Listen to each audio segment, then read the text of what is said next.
Rejoignez dès à présent la grande famille des abonnés de votre chaîne Sika TV sur les réseaux sociaux.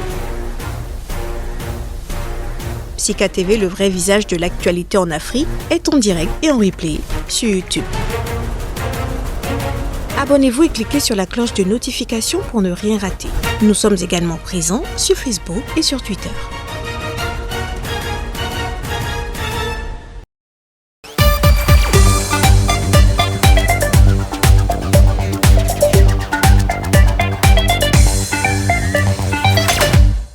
Devant des journalistes ce dimanche, la procureure générale auprès de la cour d'appel d'Antananarivo a indiqué que sur le projet d'assassinat du président de la République, à ce jour, 21 personnes ont été arrêtées et font l'objet d'une enquête.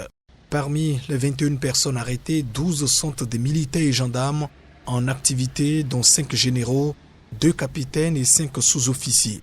Il y a aussi 4 gendarmes et militaires retraités, nationaux et étrangers et 5 autres civils, a précisé la procureure. Parmi les 21 personnes arrêtées, 14 ont été placées en garde à vue, selon Bertine Razafiarivoni. 6 personnes, dont 2 Français, avaient été initialement arrêtées sous le soupçon d'avoir été impliquées dans cette tentative avortée de coup d'État. La police a indiqué que 209 300 € avaient été saisis lors des arrestations, ainsi qu'un fusil et 2 voitures. Le président malgache Andry Rajoelina a échappé une nouvelle fois à une tentative d'assassinat qui, selon les procureurs, faisait partie d'un complot. Selon les preuves matérielles en notre possession, ces individus ont échafaudé un plan d'élimination et de neutralisation des diverses personnalités malgaches dont le chef de l'État avait affirmé la procureure le 22 juillet sans autre précision. Ces révélations concernant un complot sont intervenues après plusieurs mois de turbulences marquées par des menaces à l'encontre des journalistes couvrant la pandémie de Covid-19 dans le pays et l'apparition de la famine dans le sud. L'enquête suit son cours et a été confiée à la police et à la gendarmerie qui travaillent avec le parquet d'Antananarivo.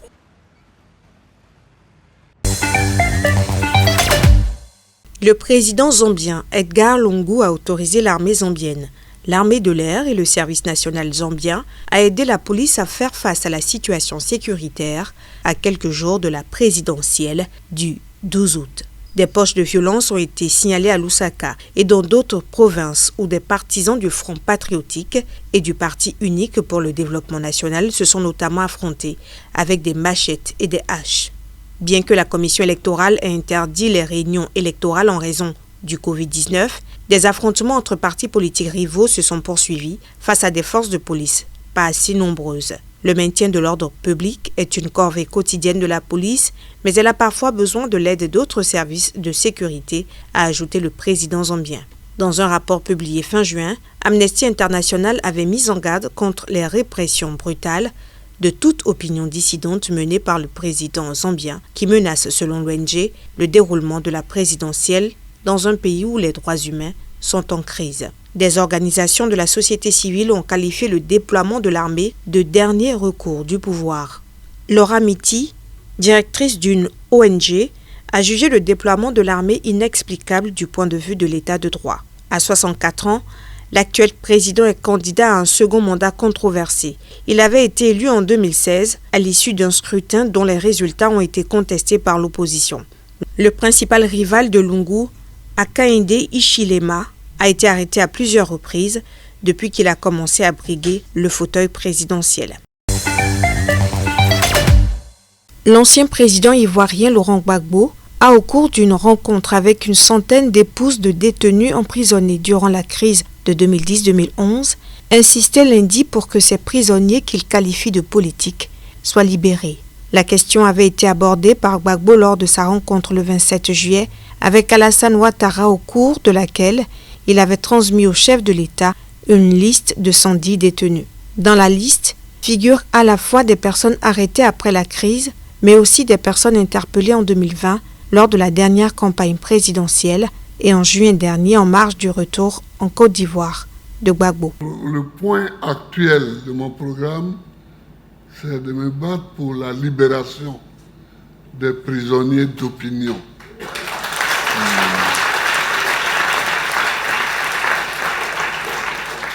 de tous les prisonniers d'opinion. Donc, quand l'occasion m'a été donnée de rencontrer le président Ouattara,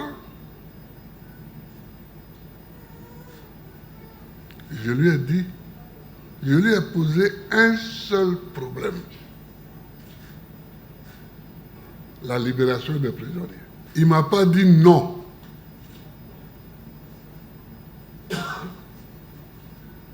Mais il ne m'a pas dit oui. La vraie réconciliation passe impérativement par la libération des prisonniers, a estimé de son côté Simone Daté, présidente du collectif des femmes et parents des détenus des crises. Laurent Gbagbo avait été arrêté et poursuivi devant la Cour pénale internationale pour crimes contre l'humanité avant d'être définitivement acquitté en mars dernier et de rentrer en Côte d'Ivoire le 17 juin. Le chronogramme des élections générales a été publié en avril. Ce chronogramme sera maintenu, a affirmé Choguel Maïga, le Premier ministre malien, dans des propos tenus devant le Conseil national de transition et publiés par ses services sur les réseaux sociaux. Le doute persiste quant à la faculté des autorités à tenir les échéances dans les 7 mois qui leur restent, tant les obstacles à surmonter sont considérables dans un pays en pleine tourmente depuis des années. La propagation djihadiste et les violences de toutes sortes vont de pair avec de graves crises politiques et sociales. Le Mali reste sur 2 coups d'État militaires en 1 an. Les colonels qui ont renversé le président Ibrahim Boubacar Keïta en août 2020 se sont engagés à rendre le pouvoir aux civils dans un délai de 18 mois. Le premier gouvernement de transition qu'ils ont installé avait fixé en avril au 27 février 2022 les premiers tours d'une élection présidentielle et des législatives et au 13 et 20 mars respectivement d'éventuels second tours. Les membres du Conseil national de transition, malgré les doutes et la défiance exprimés lundi, ont adopté le plan d'action du Premier ministre par 2 voix pour, 2 contre et 9 abstentions. Faisant face au CNT, l'actuel organe législatif au Mali, le Premier ministre Choguel Maïga s'est voulu pédagogue.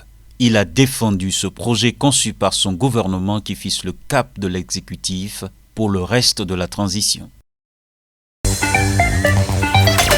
Depuis plusieurs mois, des jeunes au Ghana s'organisent autour du hashtag #FixVécantrui, préparer le pays sur Twitter pour dénoncer les difficultés économiques auxquelles ils font face depuis le début de la pandémie. Début juillet, une marche similaire avait été déjà organisée, soutenue par le principal parti d'opposition au Ghana, le National Democratic Congress, NDC. Les manifestants ont défilé ce mercredi dans le calme, dans le centre de la capitale, en entonnant des chants patriotiques. Ils ont brandi des pancartes sur lesquelles il était inscrit « La corruption engendre la pauvreté » ou encore « Réparer notre système éducatif maintenant ». Il s'agit de la seconde manifestation d'envergure organisée dans le pays depuis que la Cour suprême a rejeté en mars le recours du candidat du NDC John Mahama qui contestait les résultats de l'élection présidentielle remportée en décembre par le président sortant Nana Akufo-Addo.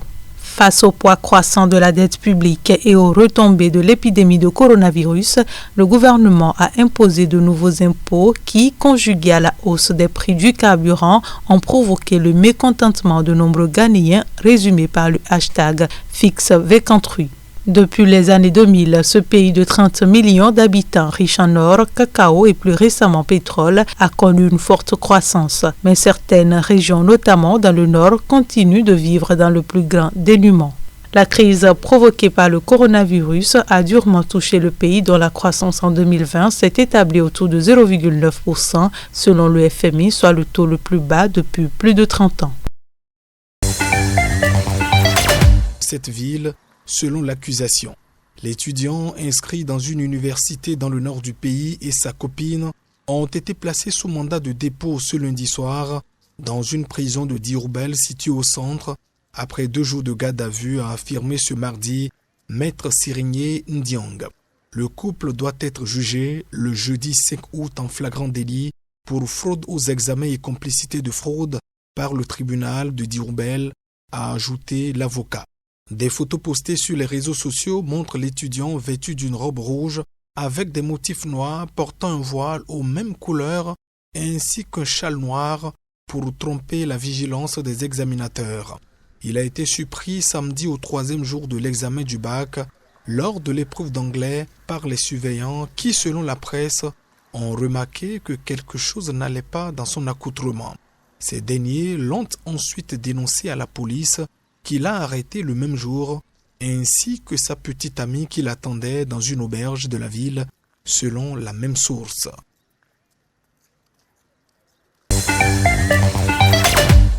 Laurent Gbagbo, qui tente de reprendre le contrôle du Front populaire ivoirien depuis son retour, n'est pas habilité à convoquer les cadres du parti, s'insurgent les responsables du FPI d'illégal. Dans un communiqué signé d'Isiaka Sangaré, secrétaire général et porte-parole du parti, le FPI AFI se dit indigné que Laurent Gbagbo se considère encore comme leur président en exercice. Sangaré dénonce un passage en force qu'il qualifie de culte de la personnalité et l'autocratie, chemin vers la dictature. Pascal Affi-N'Guessan, président de la branche légale du parti, a demandé, dit-il, de nombreuses audiences auprès de l'ancien président ivoirien sans un retour favorable. Prendre une telle décision, c'est du mépris, de la provocation. On aurait pu échanger sur les questions profondes liées à la vie du parti, parler de son avenir et se donner les meilleures chances, a-t-il ajouté. Le FPI AFI annonce également la tenue de sa propre réunion de cadres les 11, 12 et 14 août, réunion à laquelle les proches de Laurent Gbagbo ne seront pas conviés. De son côté, un haut cadre du FPI, d'Igor, assure que la réunion du 9 août aura bien lieu, ajoutant que le parti ne souhaite plus commenter les propos des proches de Pascal Affi-N'Guessan.